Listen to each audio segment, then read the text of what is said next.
Fear changes people slowly, not always in dramatic ways at first either. Sometimes it starts with small adjustments that seem reasonable in the moment. Someone becomes quieter because arguments are exhausting. They stop sharing certain opinions because conflict feels inevitable. They stop relaxing completely because unpredictability has become part of daily life. Over time, those adjustments stop feeling temporary and begin shaping the person emotionally. That is one of the hardest parts about prolonged abuse. Survival gradually replaces freedom in ways that are difficult to explain to people who have never lived inside fear for years at a time. Decisions stop being about what someone genuinely wants and start becoming about what feels safest, least dangerous, or most survivable in the moment. That is where Bonnie's story continues. In part two, the relationship had already become violent, controlling, and psychologically consuming. What began years earlier as attention and validation had evolved into intimidation, humiliation, emotional isolation, addiction around her, and physical abuse severe enough to leave lasting scars. By this stage of Bonnie's life, fear was no longer connected to isolated incidents. It had become part of the environment itself. And then she became pregnant. Welcome to No One Is Normal, the podcast where real stories remind us that none of us are alone. You can also visit the website www.bradhhill.com or www.nooneisnormal.co for resources, updates, and future podcast episodes. I am Brad H. Hill, and each week we talk about the messy, the complicated, and the deeply human moments that shape us and remain in our memories. I am not here to tell anyone how to live.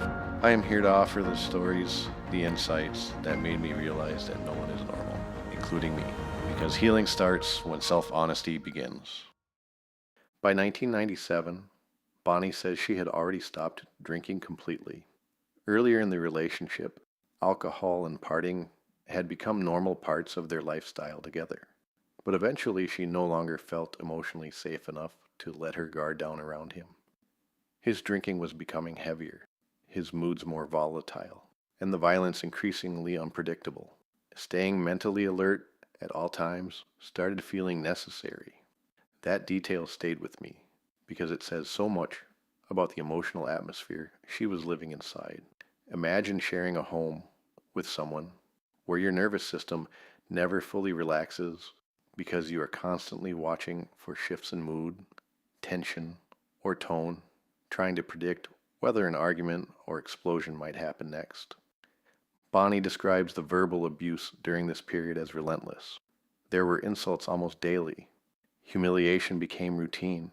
He screamed at her publicly and privately, accused her of things she had not done, and regularly made her feel like she was emotionally trapped inside a life she no longer recognized. The physical violence had also escalated significantly by this point. One of the forms of abuse she describes most vividly from these years was being choked during arguments. She says there were moments where she genuinely believed she was going to die. One night during an assault, she remembers struggling to breathe while his hands tightened around her throat. Her vision began fading while yelling erupted somewhere around her. Eventually his brother intervened and pulled him off her before she lost consciousness completely. Years later, she still struggles wearing anything tight around her neck because of those experiences. Trauma often lingers physically, long after situations end. Survivors do not simply carry memories intellectually. The body itself adapts around fear. Certain sounds, physical sensations, environments, or situations can trigger emotional responses years later because the nervous system learned to associate them with danger. Bonnie also describes how disconnected public perception was from the reality she was living privately.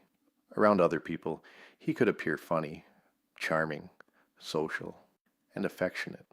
Many people saw someone who seemed charismatic and outgoing. Very few saw the version she lived with behind closed doors. That disconnect becomes deeply isolating for many survivors.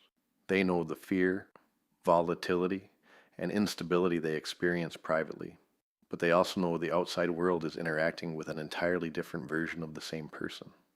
Over time, that emotional contradiction can become psychologically exhausting because survivors begin feeling invisible, even while surrounded by people. What makes situations like this even more isolating is how normal life continues moving around the survivor while everything internally is falling apart. Other people still go to work, make plans, complain about ordinary stress, laugh at bars, talk about relationships, and move through daily life without realizing someone standing next to them may be surviving fear every single day behind closed doors. I think that disconnect becomes emotionally disorienting after a while. Survivors often start feeling separated from the rest of the world, not physically at first, but emotionally. They become consumed with managing survival internally, while pretending externally that everything is still functioning normally enough. Over time, maintaining that performance becomes exhausting. And Bonnie was still incredibly young during all of this. That part kept staying with me while working through her story. These were years that should have involved discovering independence, friendships, confidence, and adulthood naturally.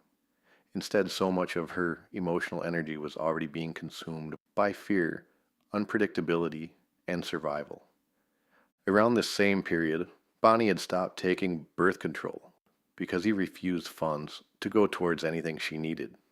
His alcohol mattered more financially than her medication. Not long afterward, she began suspecting she might be pregnant, and despite everything happening around her, part of her immediately felt hope. That may be one of the most heartbreaking parts of this chapter, because it reveals how emotionally complicated survival actually is. Bonnie had always wanted children someday. Even while growing up surrounded by instability herself, she imagined becoming a mother in a loving and safe environment one day. That dream had not disappeared completely even after years of abuse.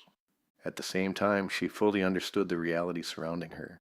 The relationship had already become violent and unpredictable, and by this point she was living with the constant awareness that nearly every part of her environment felt emotionally unsafe, even while part of her imagined motherhood and hope.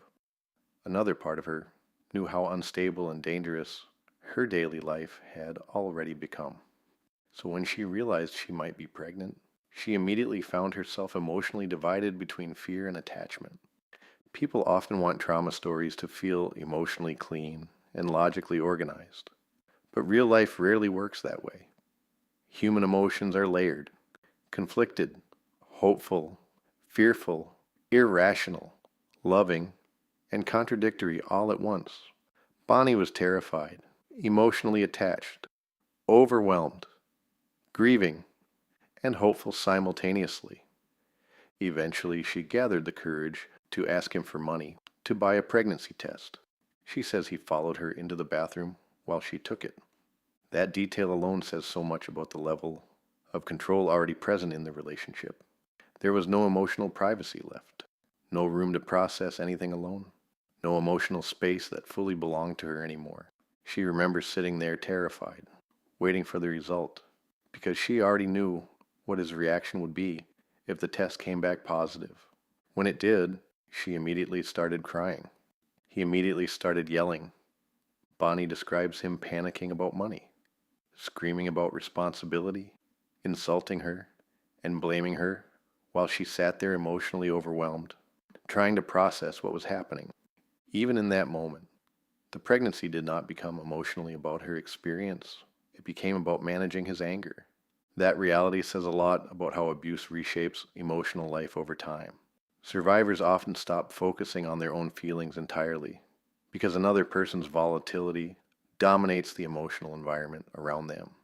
Every major experience becomes filtered through fear of how the abuser will react.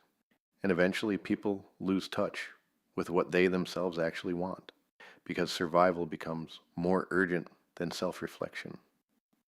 One thing I kept thinking about while working through this section was how abuse slowly distorts time emotionally. Survivors often stop thinking long term because their nervous system becomes focused almost entirely on immediate emotional survival. The future starts feeling difficult to picture clearly because daily life itself feels unstable enough already. I think that is part of why hope can become emotionally confusing inside abusive relationships. Even small moments of tenderness, calmness, or imagined possibility can start carrying enormous emotional weight because the rest of life feels so unstable. Bonnie imagining motherhood did not happen separately from the abuse. It existed right in the middle of it. That is part of what makes the emotional conflict inside this chapter feel so painful. She was not deciding between a good life and a bad life. She was trying to imagine hope while trapped inside fear. The doctor later confirmed Bonnie was around 5 weeks pregnant. At first, she mentally convinced herself she would need to terminate the pregnancy because she could not imagine raising a child inside the life she was living. But as the weeks passed, something emotionally shifted inside her. She became attached to the baby. As time passed, she caught herself quietly imagining possibilities she had not allowed herself to think about in years. She wondered what kind of mother she would be, imagined names occasionally, and even bought small baby clothes from thrift stores that she hid away privately.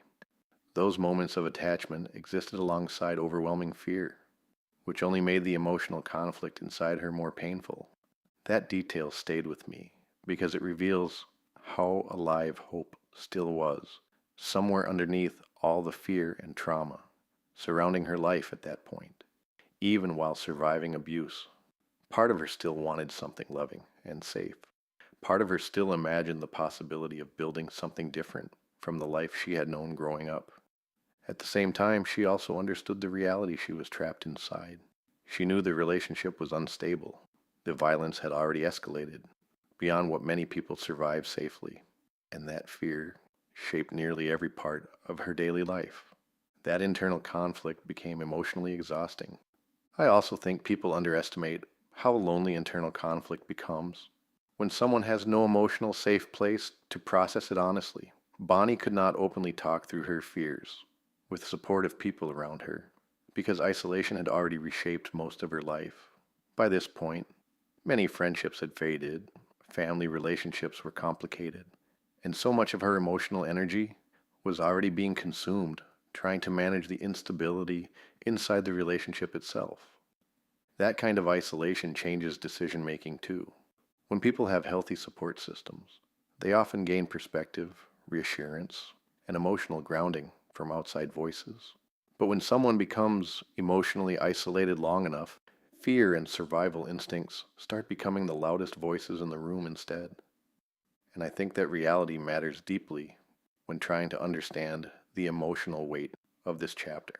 Meanwhile, he became increasingly aggressive about forcing her to end the pregnancy.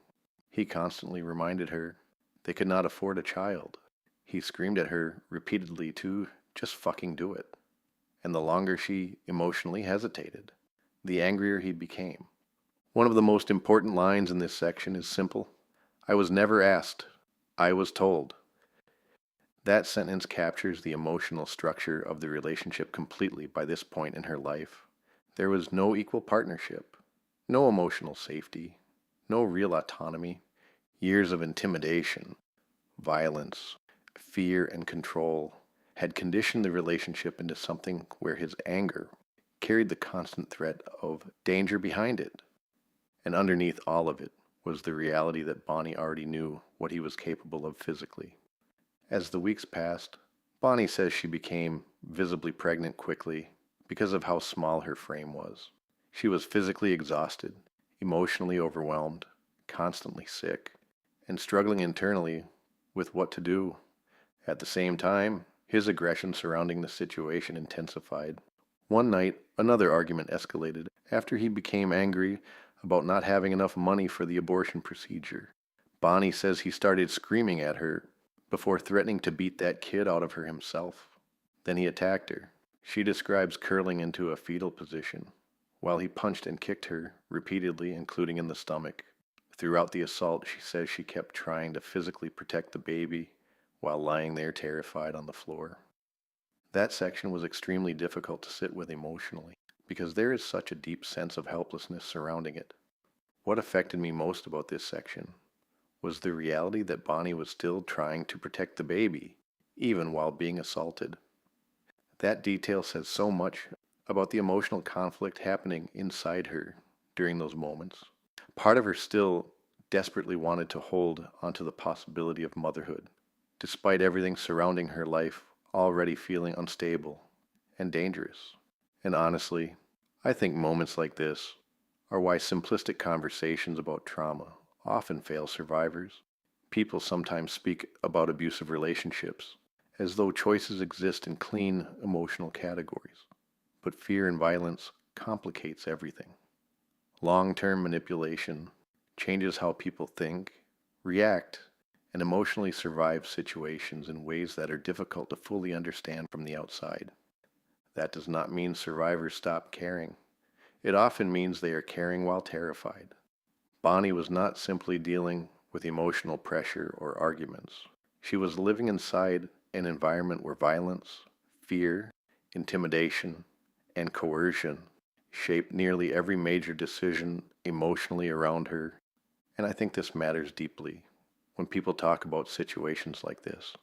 Fear changes the emotional reality surrounding every decision someone makes. People living inside violent relationships are not operating from the same emotional freedom as people living inside safety. Decisions made while someone is being terrorized, controlled, isolated, financially dependent, emotionally manipulated, and physically abused cannot honestly be understood without acknowledging the environment surrounding those decisions. That does not erase grief afterward. It does not erase emotional pain. It does not erase internal conflict. But it matters. Bonnie says they missed the original deadline because they could not come up with the money in time. Eventually, they lied about how far along she was, so the procedure could still happen. On April 16th, 1997, she had the abortion. She describes the experience afterward as physically painful and emotionally devastating. Immediately after the procedure, she became violently sick and cried the entire ride home. She says it felt like something inside her emotionally shattered afterward. And even decades later, she still carries grief surrounding the experience. What affected me most about this section was how alone she carried everything afterward. Very few people understood what she was going through during those years. Her family did not fully know the extent of the abuse happening behind closed doors. Many friendships had already faded because of isolation, and even years later, there were still parts of her story she struggled to say out loud. That kind of silence becomes another form of suffering for many survivors. Trauma often continues living inside people long after events themselves have passed because they never fully felt emotionally safe enough to process what happened honestly out loud. And when grief stays buried for years, it does not disappear. It settles deeper. I think unresolved grief often becomes heavier with time because people continue building life around it without ever fully addressing the wound itself. Survivors may continue functioning outwardly for years while carrying private pain that never had room to heal properly. And eventually that emotional weight becomes part of how they move through the world, even when other people cannot see it externally. What struck me most about Bonnie's story here was how little space she had to emotionally process anything while it was happening. There was no pause after the procedure where life suddenly became safe or emotionally stable. There was no protected environment waiting for her where she could sit with grief honestly and begin healing from it. Instead, survival simply continued. That reality feels incredibly important because trauma rarely arrives one experience at a time for survivors living inside abusive environments. Pain layers on top of pain, while daily life keeps moving forward around them. Bonnie writes openly about still wrestling with guilt surrounding the abortion, and at times, fearing God may punish her for it. Reading that honestly hurt, because you can feel how deeply unresolved this experience remained emotionally inside her for years afterward. And maybe one of the hardest parts of this chapter is realizing there was no emotional recovery waiting for her afterward, because the environment surrounding her never changed. The relationship itself remained volatile, the fear remained constant, and daily survival continued demanding all of her emotional energy. She did not get the opportunity to process grief safely or step away from the trauma long enough to heal from it. Instead, she had to wake up the next morning and continue functioning inside the same environment that had contributed to the pain in the first place. That changes people deeply. Another thing that became increasingly clear throughout this chapter was how emotionally exhausted Bonnie had become by this stage of her life. Years of fear, humiliation, instability, violence, isolation, addiction around her, financial chaos, and emotional survival had layered together into something crushing. And yet somehow she still kept functioning. That is something many trauma survivors understand intimately. From the outside, people often appear functional, while internally carrying enormous emotional pain. They go to work, handle responsibilities, pay bills, show up publicly. Meanwhile, internally, they may be drowning in fear, grief, exhaustion, shame, or hopelessness beneath the surface. Sometimes survival does not look dramatic externally, sometimes it looks quiet.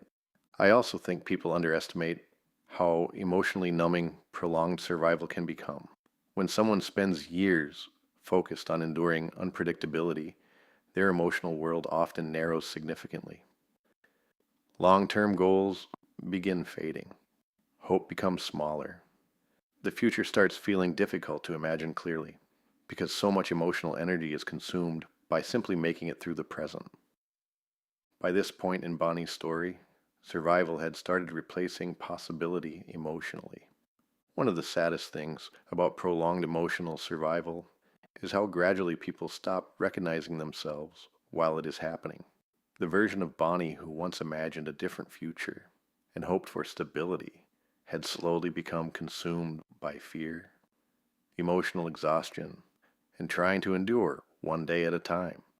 And I do not think that transformation happens loudly for most survivors. It happens quietly, gradually, piece by piece. People stop making plans, stop imagining futures clearly, stop believing peace is realistic for them personally. Eventually, survival itself becomes the routine. That emotional narrowing may be one of the deepest wounds prolonged abuse creates because it reshapes how someone sees their own life possibilities over time. I also think this chapter reflects something many survivors struggle to explain afterward: the guilt of still carrying love, attachment, or hope toward moments inside a relationship that was also harming them deeply. Human emotions are complicated, especially inside abusive environments. Survivors often continue searching for the calmer version of the person they originally believed existed. They remember moments of affection, moments of apology, moments where things briefly felt normal again, and those memories can emotionally coexist beside fear and pain in deeply confusing ways. That confusion does not make survivors weak. It makes them human. And I think understanding that emotional complexity matters if people genuinely want to understand how abusive relationships trap people psychologically over time. This chapter affected me differently than the earlier sections because the emotional conflict inside it feels so heavy and complicated. Bonnie was carrying grief, attachment, fear, guilt, hope, coercion, survival instincts, and emotional isolation simultaneously. None of it fits neatly into simple categories. And honestly, I think that matters. Real trauma rarely feels emotionally organized while someone is living through it. What stayed with me most was how isolated she truly was. She carried enormous emotional pain internally, while almost nobody around her fully understood what was happening behind closed doors. Over time, that kind of silence changes people. Survivors often become emotionally trapped, not only by fear, but also by the belief that nobody would fully understand the complexity of what they survived anyway. I also kept thinking about how survival slowly narrows emotional bandwidth. When someone spends years focused on enduring fear and unpredictability, they often stop imagining larger futures for themselves. Life becomes about emotional endurance instead of growth. That is an incredibly painful way to live. This was probably the hardest section of Bonnie's story for me to sit with emotionally, because there is so much pain layered into every part of it. The fear, the violence, the grief, the emotional conflict, the loneliness. None of it feels distant or abstract when you hear her describe it honestly. What affected me most was realizing how much hope she still carried underneath everything. Even while trapped in fear, part of her still imagined motherhood, imagined safety, imagined giving a child a different life than the one she experienced herself growing up. That emotional attachment existed at the same time she fully understood how dangerous her reality already was. I cannot imagine carrying both of those realities inside yourself simultaneously. I also think this chapter says something important about how people judge survivors afterward. Outsiders often look at isolated decisions without understanding the environment surrounding those decisions every single day. Bonnie was not making choices from a place of emotional freedom. She was making them while trapped inside fear, coercion, violence, and survival. And I think many survivors carry guilt for years over things they survived rather than fully chose. That emotional burden can become incredibly heavy over time. What also stayed with me was realizing there was no emotional recovery waiting for her afterward. She did not get the opportunity to fully process grief safely because the abuse itself never stopped. She simply had to continue surviving emotionally while carrying another unresolved layer of pain internally. That changes people in ways that are difficult to fully explain unless you have lived through prolonged trauma yourself. Not everyone listening to this episode will relate directly to Bonnie's experiences, but many people understand what it feels like to carry grief, regret, shame, or unresolved pain privately for years. Some experiences become so emotionally heavy that people struggle to explain them fully, even years later. Certain wounds remain silent, not because they are forgotten, but because survivors fear judgment, misunderstanding, or reopening pain they barely manage to survive the first time. Many people carry unresolved grief or trauma privately, while continuing to function outwardly in everyday life. And over time, that emotional weight can become incredibly isolating. If this chapter brought up difficult emotions for you, I hope you understand something important. People living inside fear do not always have access to the same emotional freedom as people living inside safety. And healing does not always begin by pretending painful experiences never happened. Sometimes healing begins when people finally allow themselves to acknowledge the truth of what they survived without reducing their entire identity to the worst moments of their life. By the end of this chapter, Bonnie was carrying layers of grief, trauma, exhaustion, fear, and emotional isolation that had been building for years.